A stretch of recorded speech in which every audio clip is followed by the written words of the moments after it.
Your brain responds to the environment that you repeat every day.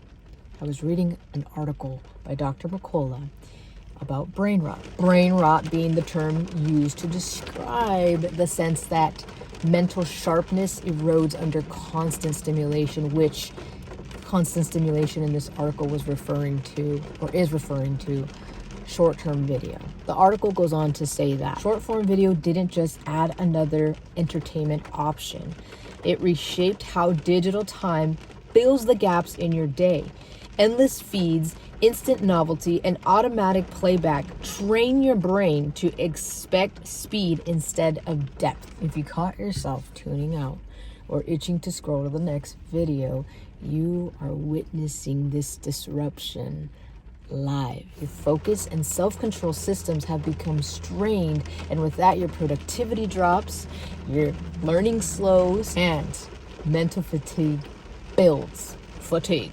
Said that funny. Perhaps now the opening line to this video is beginning to make a lot more sense. You remember the first thing I said? Your systems are looking a little strained. It is raining loud, so I guess that's perfect time to try my drink. This is another one of the drinks that my girlfriend's best friend gave me for my birthday, so thank you, Jazz. Shout out to Jazz. I'm gonna try this. This is like the other one, but except this one is double espresso. This has 140 milligrams of caffeine. It is so, I feel like I have to be extra loud, but I'm gonna try this. Also, I see they had a caramel one. I didn't get it. I wanted to, but it was bigger. It was like a 16-ounce can. This is 8 fluid ounces, so wish me luck. Let's see. I think this is gonna be a little stronger. I'm a little scared, I'm not gonna lie. Ooh, if I thought the other one smelled strong, this one smells extra strong. All right, let's try this.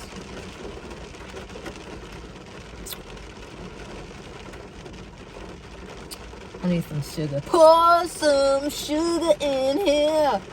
Not lying though, I do have a whole sugar stash with my girlfriend in here. We save it because sometimes we go to coffee places and sometimes they won't have that one, or sometimes we just order through the window or something. We're like, we need more sugar. This has a great flavor. I just need either some simple syrup or some flavoring syrup. This would be delicious with hazelnut. But it's delicious. It's not crazy bitter, which is great. I don't know how this is all gonna sound with the audio. You might just be hearing nothing but rain droplets pitter patter on the windshield. But listen, it's about the message, all right? This is something we also have to learn. Something I'm learning to do too is how to hear God, the Holy Spirit, all the good and the beautiful truths when it gets loud, in moments of chaos, right? Because I'm learning that God works through crisis, right? He builds us through moments of crisis. He sees if we are ready for certain things and how faithful we may be in the trust that we may have in Him or in what He's working on or in His footsteps that He has ordered us to do in moments of crisis. How do we act? How do we react? How do we respond? All this is important, right, baby Jesus?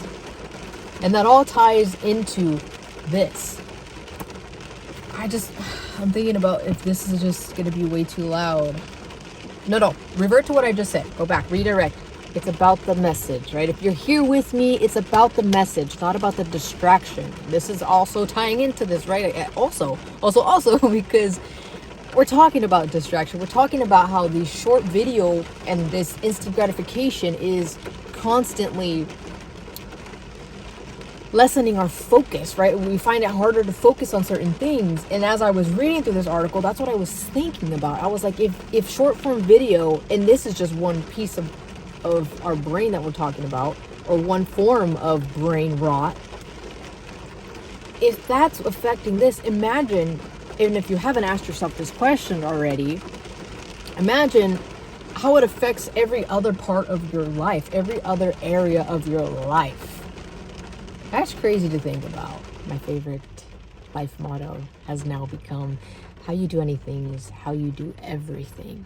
And if you have an addiction to doom scrolling, or you have that bad habit, that's highly likely to bleed into other areas of your life, if not all. Like, imagine how it affects the tasks that you're trying to accomplish in your day-to-day. day-to-day life. Like imagine you wanting to go work out, or maybe you are experiencing this, right? But imagine wanting to go work out, but you're just so like fiending to just scroll, or maybe it's affecting you in the place where you don't go work out because you don't have that focus, or you just don't have that self-control of saying, okay, you know what I'm gonna do? I'm gonna put my phone down. We're gonna get dressed. We're gonna go to the gym. We're gonna go on that walk. We're gonna go into the garage and work out. I'm gonna sit down. I'm gonna read a book. I'm gonna learn a new skill. I'm going to put my phone down and hang out with my friends and be present. I'm going to take my dog on a walk. I'm gonna finish, I don't know, writing a letter or something. But I know that you have to notice that too. If you're somebody who has just, been accustomed to just scrolling and allowed yourself to head down that route, you find yourself not being able to focus like before. I know I had to stop spending so much time. I went from 8 hours of being on my phone daily, right, to down to like 28, 36 minutes. It really does happen to the best of us. And I think this is not only happening in the social media life, but it's bleeding into all the parts of our lives, whether we see it or not, right? Even if you're cooking, even if you're trying to better yourself and eat better, eat cleaner, or do something to improve the life that you're living, I'm sure it's hard for your brain to redirect the attention and the focus because that our systems are drained and strained, and so it makes things tougher on you. But then we go back to the same thing that's like, well, we need to do this and push ourselves to get out of that funk and redirect it into something that's beneficial, that's going to build us up, which is where the environments are at that we have to create. Don't forget to ask God to help you with this. He can help you. You got to do that initial push. We have to help our bodies, whether that's spiritually, mentally, physically, emotionally. We are responsible for that. We have to take the initiative is what I'm trying to say. That rang a bell in my mind, that I was just like, we're training our brains to crave that instant gratification, which then makes us not want to do anything, and we just want to be on our phones all day. And then that stops us from, one, thinking for ourselves, two, bettering our day-to-day habits and cycles and life, that delays us from deepening our faith or doing things that we have been wanting to do or search for or seek or learn. I mean, there's all kinds of things. This is where this has led us. And I hope that that's a wake-up call for you. I understand entertainment is important. Through the hard times, you need something to chuckle at and smile and remind you that, hey, this is temporary. This too shall pass, right? These things are part of life, and we don't have to go through life being ultra serious. Of course not. But there's a time and place for everything. And if you really, truly want to get better in life, you gotta tackle the things that are keeping you way too comfortable, right? If you want change, something has to change. And when I was reading this, I was like, so many of us can relate with this. There's at least out of 10 people, 8 people can relate to this brain rot. The beautiful reminder is that if you create an environment that builds you up, and you choose to stay in that environment, to grow disciplined, to be consistent and be there every day, even on the days that it gets hard, because we're humans. It's going to happen.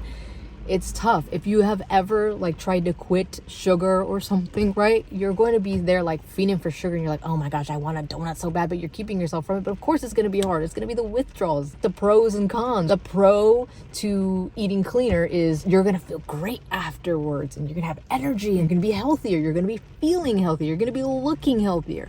But the con very well may be dang, I want some sugar. The cravings are going to be crazy. The crazy cravings. But it's like that for all kinds of things, as you have witnessed in life.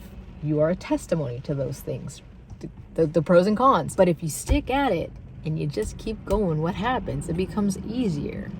You have built that discipline. You have built that steadiness, that consistency.